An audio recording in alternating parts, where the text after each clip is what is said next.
Reka tugusuhuze kandi tuguhe ikaze wowe udukurikiye muri aka kanya, twizere ko umeze neza, twizere ko ibintu biri kugenda neza nk'uko ubyifuza, niba atari uko bimeze kandi turakubwira mbere na mbere ngo komera, tunakwibutsa yuko iki atari igihe cyo gucika intege, kuko burya ibyiza bihora imbere. Iyo ucitse intege rero uba uhombye cyane, niba bitameze neza turakwibutsa gukomera kigabo, ubundi ugahatana kugira ngo urebe ko waba igisubizo cy'ikibazo cyawe. Niyo forumire y'ubuzima tubayemo.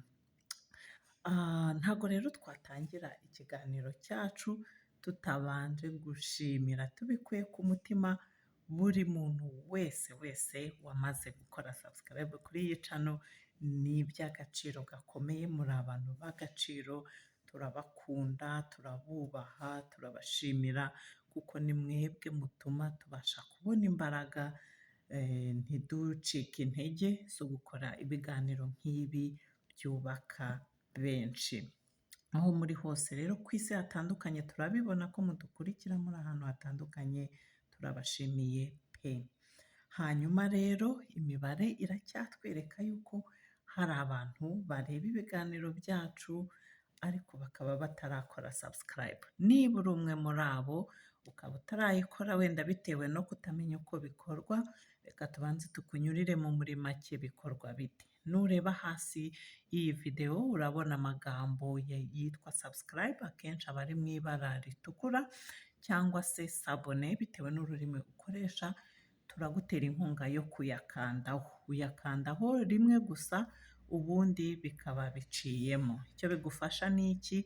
Iyo tugize ikiganiro nk'iki ngiki dushyira hanze, uza mu ba mbere bagerwaho nacyo. Urumva rero ko ni iby'agaciro gukora subscribe kugira ngo udacikanwa. Nk'uko wamaze kubibona rero, uyu munsi tugiye kongera kuganira ku muryango, ariko ku ngingo irebana mu gihe uwo mwashakanye hari ibyo mutumvikanyeho, mugiranye ikibazo, n'iki wakora. Ibyo ni byo tugiye kuvugaho muri aka kanya. Ushobora kuba urimo kuganira n'abandi bantu, wenda ukumva wenda umwe agize ati kanaka yashatse neza, kanaka afite umuryango mwiza. Ibi rero bishobora gutuma natwe twibaza tuti ese ubundi umuryango mwiza urangwa n'iki? Mbere y'uko tuvuga ku kintu kiranga umuryango mwiza, reka tubanze twibukiranye ko burya nta muryango utagira ibibazo. Abashakanye bose bahura n'ibibazo. Kubera iki tuvuga gutyo?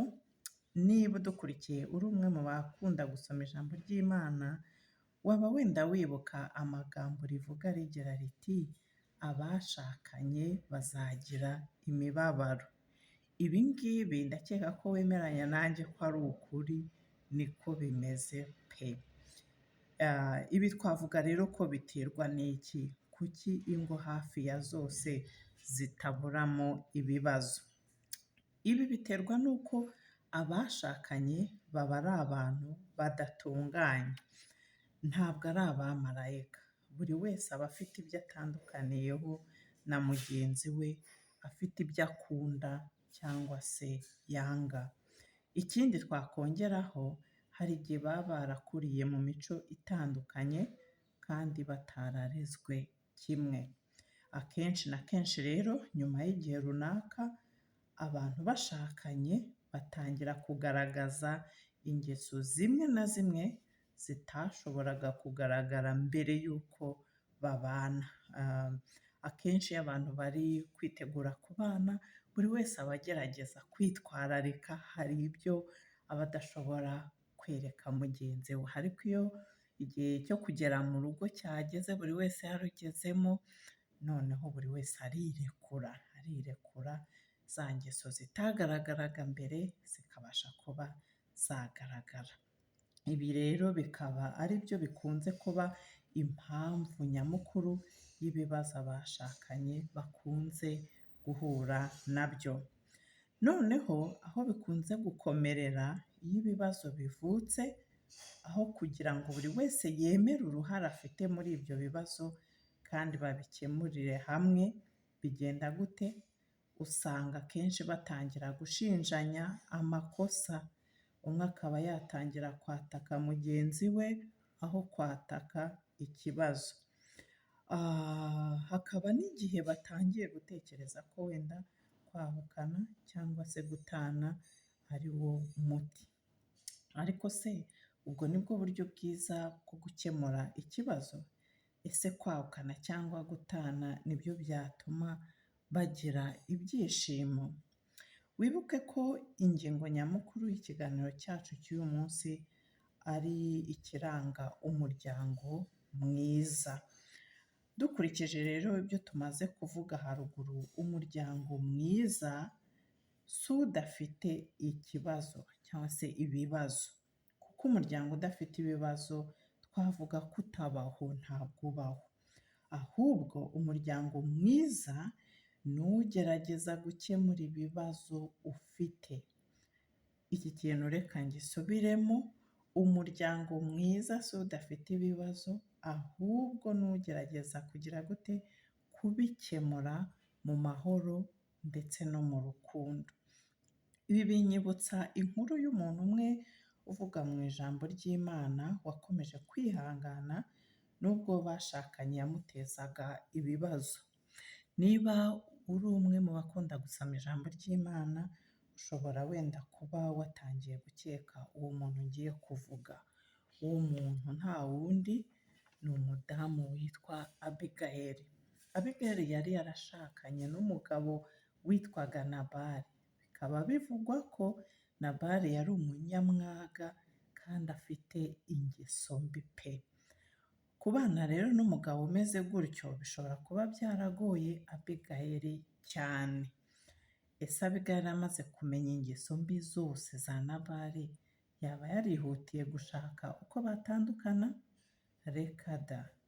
Yakomeje kwihangana nubwo yari afite umugabo mubi, umugabo w'umunyamwaga ndetse n'ingeso mbi.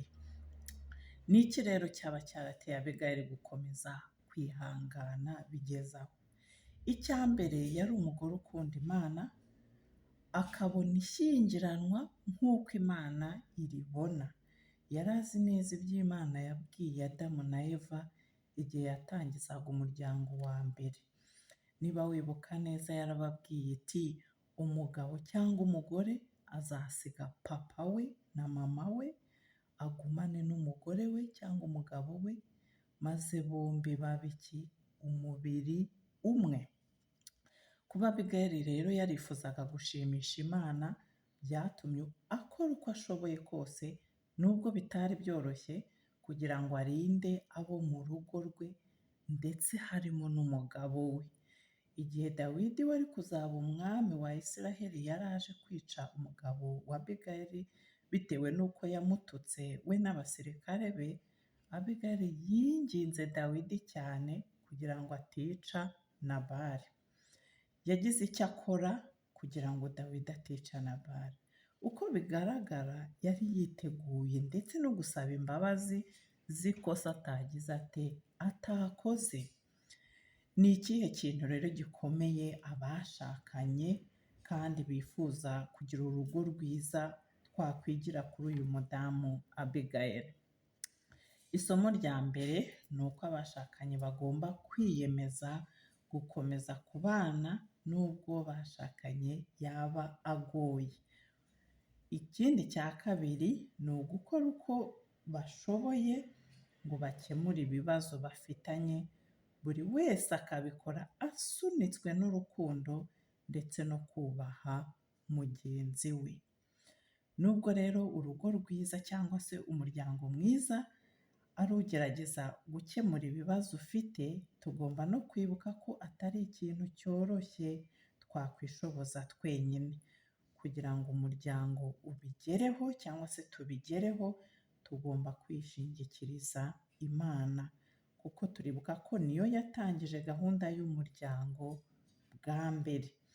Bityo rero inama nziza itanga nizo zonyine zishobora kudufasha abashakanye kugira ngo umuryango wacu ube mwiza, ube umuryango utaryana nk'uko dukunda kubibona. Abantu benshi, imiryango myinshi iragira ibibazo, aho kubasha kubikemuraho ugasanga bararyana, barahemukirana, ibikorwa bitari byiza, umuntu abura n'uko avuga. Ubwo rero akenshi iyo umuntu yishingikirije ku nama zitangwa n'Imana biba byiza, biba byiza. So ubwo rero nk'uko twabivuze, reka tugire icyo dukora, twiyemeze hakiri kare, kureba uburyo ibibazo biramutse bibaye twabikemura, twe gutegereza cya gihe byabaye, ngo tujye tunyuzamo tunabitekereze, kubera ko ntidutunganye twese, buri wese bishobora kumugeraho. N'aha rero dusoreje ikiganiro cyacu, amasaha ntabwo atwemerera gukomeza. Twizere yuko wowe wabanye natwe kuva tugitangiye kugeza ku musozo, twizere ko wabashije kungukirwa nacyo. Niba rero wabashije kungukirwa nacyo, turakwibutsa yuko utakihererana, gisangize n'abandi. Byo bikorwa bite? Nureba hasi y'iyi video urabona amagambo yanditse share, uyakandaho, noneho ukaba wabasha kugisangiza inshuti zawe. Ikindi natwe ubitwereke, urabona andi magambo yanditse like, uyakandaho. Ibyo bituma tubasha natwe kubona ko ikiganiro cyakugiriye akamaro cyangwa se wagikunze. Naho ubutaha rero turabifuriza ibihe byiza, Imana ikomeze ibane namwe, ihire imirimo y'amaboko yanyu, abari mu kazi badukurikiye muri mu kazi, muhahe muronke, Imana ihire imirimo y'amaboko yanyu, mwese mugire ku iterambere buri wese yifuza. Naho ubutaha rero, bye.